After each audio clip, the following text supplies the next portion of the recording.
Welcome back, assalamualaikum teman-teman.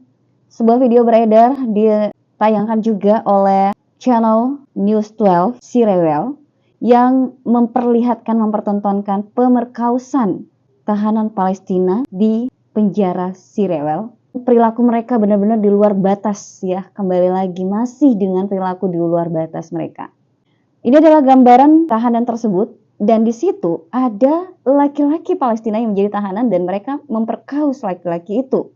Berarti militer Zionis Rewel ini adalah kaum pelangi. Nah ini dan parahnya mereka melakukan perkausan itu di balik perisai. Jadi mereka berjejer seperti itu dan di balik mereka itu ada pemerkausan. Kalau kalian nonton videonya itu sangat miris sekali dan menjijikkan sekali melihat orang-orang itu.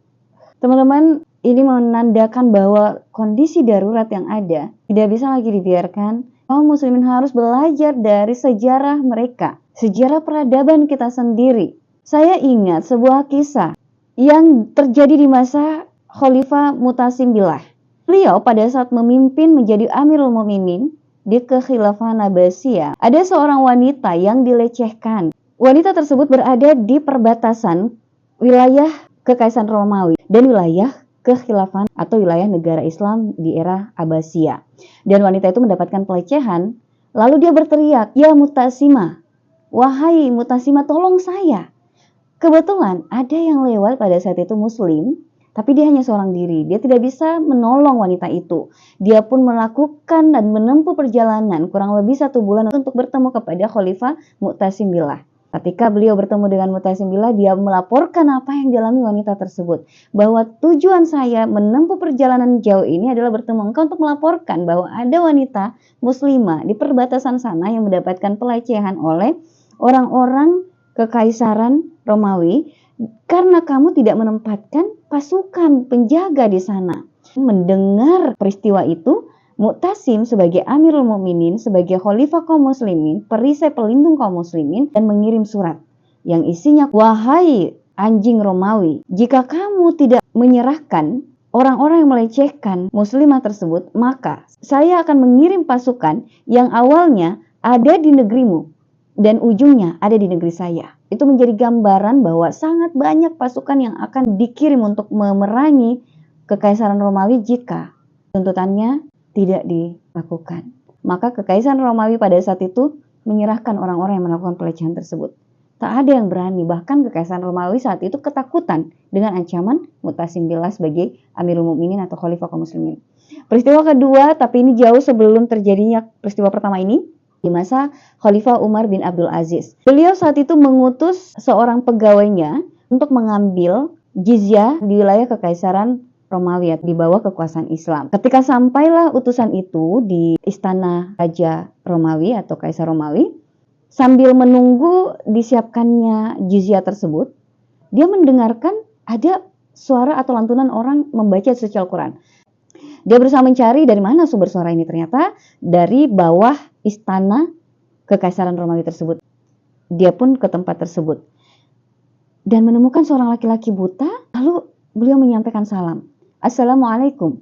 Dijawablah oleh laki-laki buta itu, "Waalaikumsalam." Mereka berdua heran.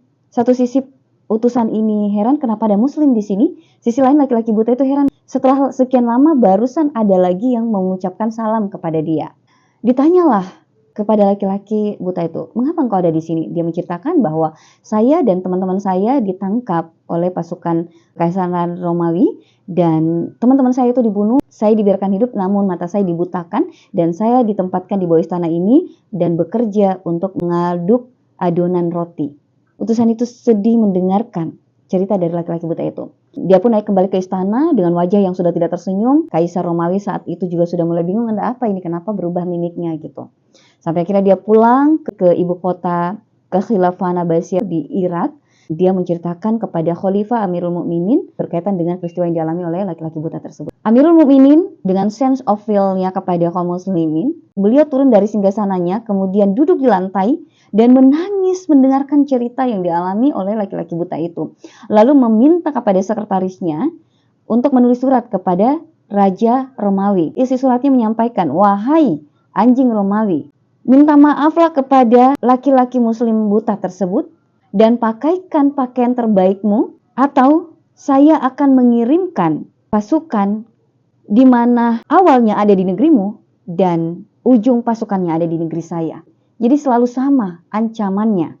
Ketika dia menerima suratnya dari utusan yang kembali diutus, yang dia juga heran kok kembali lagi nih utusan, bukankah sudah diberikan jizyah tadi. Dia menyampaikan bahwa dia membawa surat dari Khalifah Umar bin Abdul Aziz. Dan saat itu dia kayak ketakutan, lalu dia mencari, oh adakah Muslim yang diperlakukan seperti itu di sini? Ternyata dia nggak tahu karena peristiwa itu terjadi pada saat dia belum menjadi seorang raja Romawi. Dan akhirnya dibebaskanlah laki-laki buta itu, kemudian bahkan dipakaikan jubah raja, bahkan diberikan wangi-wangian dan hendak diizinkan untuk pergi. Tapi sebelum pergi, tiba-tiba Kaisar Romawi itu mendapatkan surat dan membaca surat itu, lalu dia sedih, menyampaikan bahwa saya mendapatkan surat tentang Raja Soleh. Raja Soleh ini istilah yang diberikan kaisar-kaisar di sekitaran wilayah daulah saat itu untuk menyebut atau menjuluki kebaikan dan kesolehan dan dihormatinya Umar bin Abdul Aziz sebagai Amirul Mukminin kaum muslimin.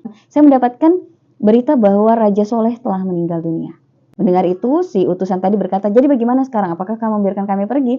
Raja atau Kaisar Romawi itu menyampaikan, ketika beliau hidup saya menghormatinya, mengikuti perintahnya. Ketika dia mati tidak mungkin saya melanggarnya. Dan mereka pun bebas kembali ke negeri Islam. Ini menunjukkan bahwa kekuatan kaum muslimin itu akan didapatkan. Dan pelecehan seperti yang dialami oleh kaum muslimin di Gaza, di Palestina itu insya Allah tidak akan terjadi ketika kita memiliki satu kepemimpinan besar. Kaum muslimin besar, tapi tidak memiliki kepemimpinan yang satu. Mudah-mudahan menjadi pelajaran kita semua. Bye-bye. Assalamualaikum.